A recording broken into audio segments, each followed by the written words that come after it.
20,000 years ago, most of the world you'd recognize didn't exist yet. No forests where forests are now. No rivers where rivers flow today. Just ice, in some places, 2 miles thick. And for the humans alive at that moment, the planet wasn't trying to be survived. It was trying to kill them. Most of them lost. But a small number didn't. And almost everyone alive today is descended from the handful who found the one place the ice couldn't reach. People hear Ice Age and picture one long uniform freeze. That's not what happened.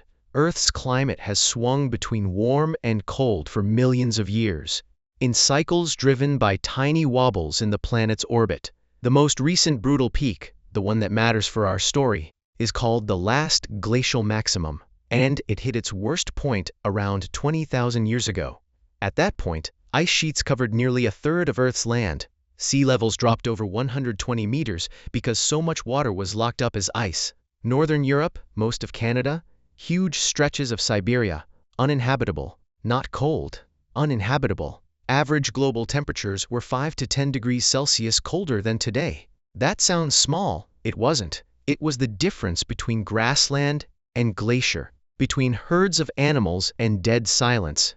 Here's the part that doesn't get talked about enough. Humans were not built for this. We're a tropical species. No thick fur, no fat layer built for Arctic cold. Every advantage we'd relied on for hundreds of thousands of years, warm climates, predictable food, wide open ranges to migrate through, started disappearing. Entire regions that had supported human life for generations went cold, dry, and empty. Big game migrated or died off. Plant life that people depended on vanished under permafrost. Groups that had roamed freely for millennia were suddenly boxed in, forced into smaller and smaller livable pockets. Genetic evidence backs this up.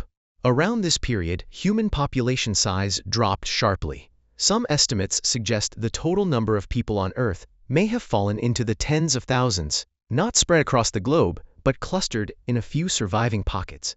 We were, briefly, an endangered species. So who made it through? Not the toughest people, not the strongest, the luckiest, the ones who happened to be living in or who reached places scientists now call refugia. A refugium is exactly what it sounds like, a refuge. A pocket of land that, for reasons of geography, kept just enough warmth and just enough resources to remain livable while everything around it froze over. In Europe, the Iberian Peninsula, modern-day Spain and Portugal, became one of the most important refugia on the planet. Mountain ranges blocked the worst of the cold air, and the Atlantic kept temperatures just survivable. Populations that had once spread across the continent funneled south into these warmer valleys and coastlines. The same thing happened in Italy and the Balkans, narrow, mountain-sheltered corridors that stayed just habitable enough. In Africa, where humans had originated, certain regions, well-watered basins and coastal zones, never froze at all, and continued supporting relatively stable populations the entire time. These were not comfortable places. They were crowded, resource-limited, and competitive. But they worked. And that's the whole story. Compressed into one sentence, almost everyone died out except the people who happened to be standing in the right small patch of land.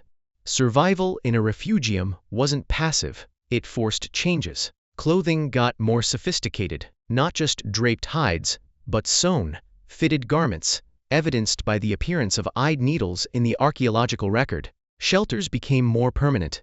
Fire use became constant, not occasional. Toolkits diversified. Smaller, more specialized blades for hunting, scraping, and processing food efficiently in an environment with zero margin for waste. Social networks likely got tighter too.